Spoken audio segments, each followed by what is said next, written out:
अदालत ने केजरीवाल को केंद्रीय जांच एजेंसी द्वारा कल रात उनकी गिरफ्तारी के बाद आज पेश किए जाने के बाद आदेश पारित किया। केजरीवाल ने ईडी द्वारा उन्हें जारी किया गए 9 समन को नजरअंदाज कर दिया था।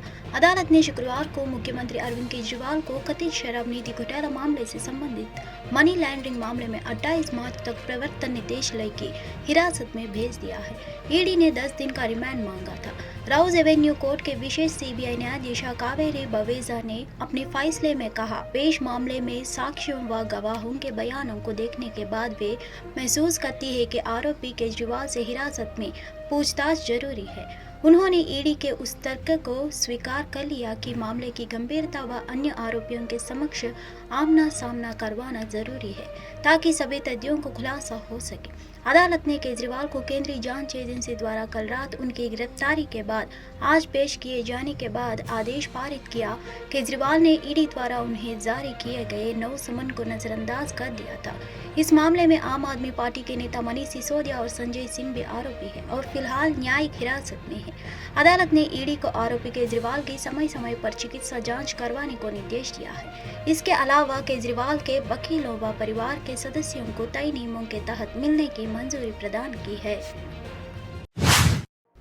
राइटर्स के अनुसार 22 मार्च को मॉस्को के एक कंसर्ट हॉल में चहनवेशी कपड़े पहने कम से कम 5 बंदूकधारियों ने लोगों पर गोलियां चला दी। स्वचालित हथियारों से लैस हमलावरों ने मॉस्को के क्रोकर सिटी हॉल संगीत स्थल को निशाना बनाया। राइटर्स ने खबर दी है कि कम से कम 40 लोग मारे गए हैं और 100 से ज्यादा घायल हो गए। घातक हमले के बाद आग की लपटें आसमान में उठने लगी और कार्यक्रम स्थल के ऊपर काले धुएं के गुब्बार उठने लगा।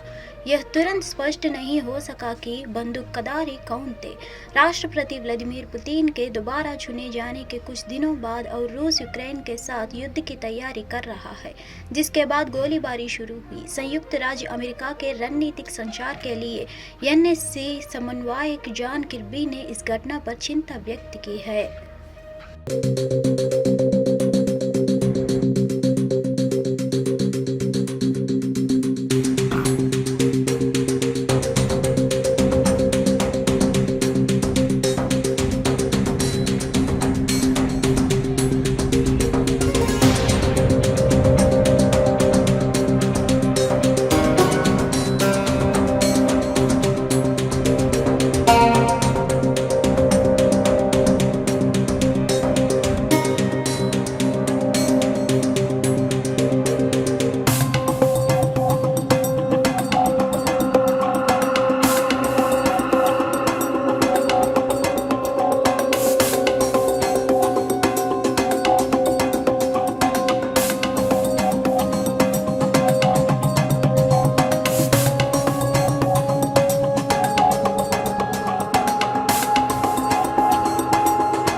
23 मार्च को भुवनेश्वर में नंदनकानन के पास पटिया स्क्वायर में एक कॉर्पोरेट भवन की चौथी मंजिल पर एक रेस्टोरेंट में आग लग गई। एक अधिकारी ने कहा कि 3 फायर टेंडरों को स्थान पर भेजा गया और 3.5 घंटे में आग पर काबू पा लिया गया।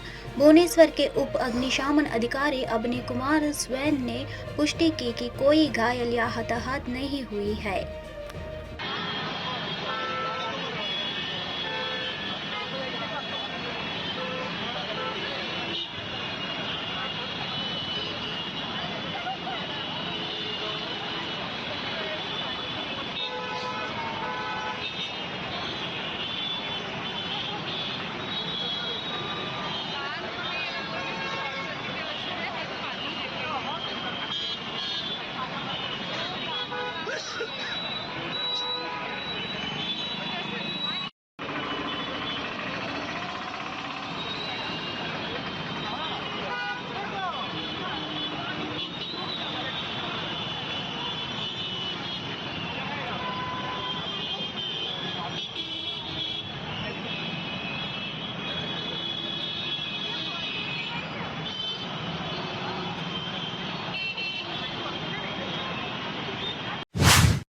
होली के त्योहार की धूम पूरे देश में मची हुई है। यूपी की मथुरा में इसकी अलग ही धूम देखने को मिल रही है। 22 मार्च को मनाई जाने वाली त्रयोदशी होली के अवसर पर भक्त पवित्र द्वारकाधीश मंदिर में एकाग्रत हुए और अबीर और गुलाल के रंग में डूब गए हैं। उत्सव की शुरुआत पानी की बंदूकों से रंगों की जोरदार बेचौर के साथ हुई, जिसने भक्तों को उत्सव की भावना से भर दिया है। त्रयोदशी होली में भक्त अबीर और गुलाल के आनंदमय खेल में आनंदित हुए।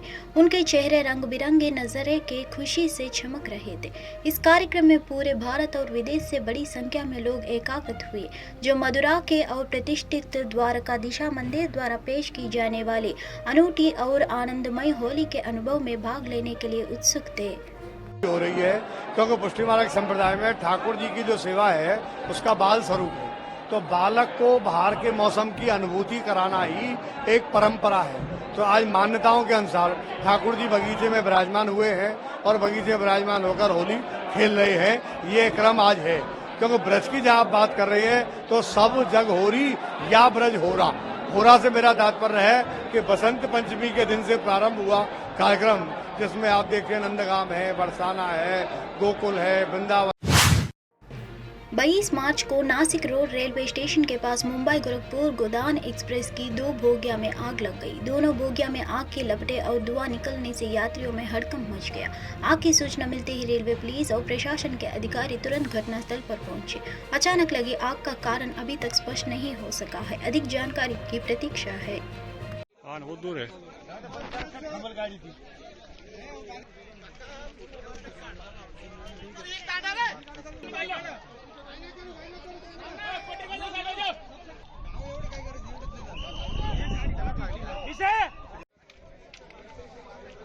हाँ देखो ना, देखो ना करके लगा तो आगे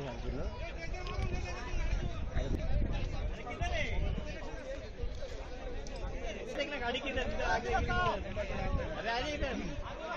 बहुत दूर है। गाड़ी थी।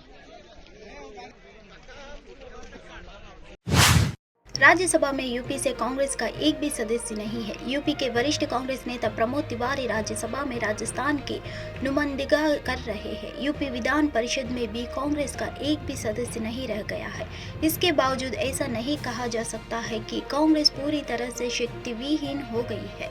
वजह यूपी की विधानसभा में अब भी उसके 2 विधायक है, पर इसकी कड़वी हकीकत से भी इनकार नहीं किया जा सकता है कि कभी लोकसभा के 85 सीटों में से 83 सीट जीतकर इतिहास रचने वाली कांग्रेस के पास आज यूपी में लोकसभा चुनाव लड़ने के लिए एक भी सीटिंग संसद नहीं है।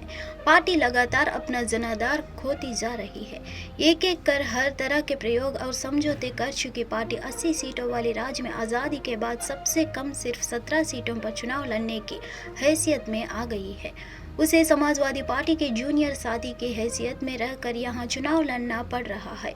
यही नहीं, यूपीए चेयरपर्सन सोनिया गांधी ने इस बार रायबरेली के मैदान से खुद को बाहर कर लिया है। वही कांग्रेस का चेहरा और सपा के साथ 2 लड़कों के साथ पसंद है। जैसा प्रयोग दोबारा आजमा रहे पूर्व अध्यक्ष राहुल गांधी केंद्रीय मंत्री स्मृति जुबिन ईरानी से हराने के बाद अमेठी के मैदान में लौटते नजर नहीं आ रहे हैं। पार्टी की आखिरी उम्मीद प्रियंका गांधी वाड्रा से राष्ट्रीय महासचिव और यूपी प्रभारी के तौर पर लड़की हूँ लड़ सकती हूँ जैसे भावनात्मक प्रयोग आजमा लिया है। व्हाइट हाउस के शीर्ष अधिकारी और राष्ट्रीय सुरक्षा परिषद के प्रवक्ता जॉन किर्बी ने कहा कि हमले की तस्वीरें डरावनी हैं। फिलहाल हमले में यूक्रेन की भूमिका का कोई संकेत नहीं है। अमेरिका इस संबंध में जानकारी जुटा रहा है। रूस की राजधानी मॉस्को को कॉन्सर्ट हॉल में हुए आतंकवादी हमले में 40 लोगों की मौत हो गई और 100 से ज्यादा लोग घायल हुए हैं। रूसी विदेश मंत्रालय ने इस आतंकवादी हमला बताया है और अंतर्राष्ट्रीय समुदाय को इस घृणित अपराध की निंदा करने की अपील की है। हालांकि अभी तक किसी संगठन ने इस हमले की जिम्मेदार नहीं है। रूस और यूक्रेन के बीच 2 साल से अधिक समय से जारी युद्ध के कारण कभी पर सवाल उठ सकते हैं। वहीं अमेरिका ने मॉस्को में हुए हमले में यूक्रेन के शामिल होने से इनकार किया है। व्हाइट हाउस के शीर्ष अधिकारी और राष्ट्रीय सुरक्षा परिषद के प्रवक्ता जॉन किर्बी ने कहा कि हमले की तस्वीरें डरावनी है। फिलहाल हमले में यूक्रेन की भूमिका का कोई संकेत नहीं है। अमेरिका इस संबंध में जानकारी जुटा रहा है। व्हाइट हाउस में पत्रकारों को संबोधित करते हुए लिए किर्बी ने कहा कि फिलहाल इस बात का कोई संकेत नहीं है कि यूक्रेन या यूक्रेनी लोग गोलीबारी में शामिल है। किर्बी ने हमले के पीड़ितों के प्रति संवेदना व्यक्त की है और कहा, मीडिया में आई तस्वीरें बहुत ही डरावनी है और उन्हें देखना कठिन है। हमारी संवेदनाएं इस भयानक और भयावह हमले के पीड़ितों के साथ है। पीड़ित परिवारों के लिए यह कठिन दिन है। 5 बार की चैंपियन चेन्नई सुपर किंग्स ने इंडियन प्रीमियर लीग के मौजूदा सीजन का आगाज जीत से किया है। नए कैप्टन ऋतुराज गायकवाड़ की लीडरशिप में उतरी सीएसके ने रॉयल चैलेंजर्स बेंगलुरु को 6 विकेट से हराया। चेन्नई के चैपल स्टेडियम में शुक्रवार रात आरसीबी ने टॉस जीतकर बल्लेबाजी करते हुए 20 ओवर में 6 विकेट पर 173 रन बनाए। अनुज रावत ने सबसे ज्यादा 48 रन बनाए। विराट कोहली 20 बॉल पर 21 रन ही बना सके। मुस्तफिजुर रहमान ने 4 विकेट लिए। जवाब में चेन्नई ने 18.4 ओवर में 4 विकेट खोकर टारगेट हासिल कर लिया।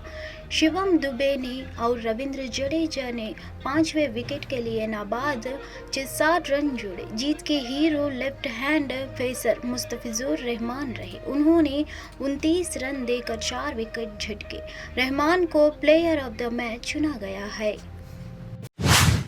आईपीएल 2024 का दूसरा मुकाबला शनिवार को खोला जाएगा, जहां पंजाब किंग्स और दिल्ली कैपिटल्स की टीम आमने सामने होगी।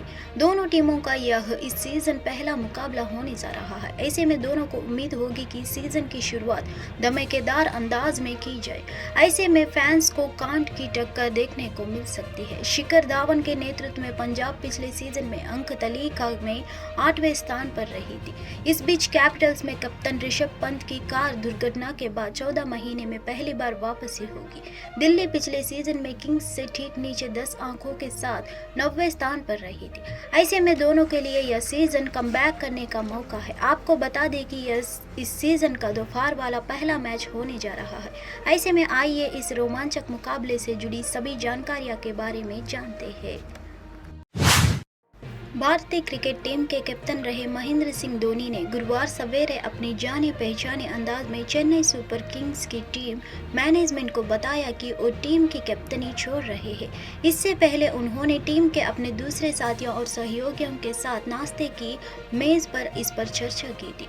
अखबार द इंडियन एक्सप्रेस में छपी एक खबर के अनुसार धोनी ने सीएसके मैनेजमेंट टीम को अपने फैसले के बारे में बताया और कहा कि वो ऋतुराज गायकवाड़ को कैप्टनी सौंप देंगे, जिन्हें बीते कुछ वक्त से इस भूमिका के लिए तैयार किया जा रहा था।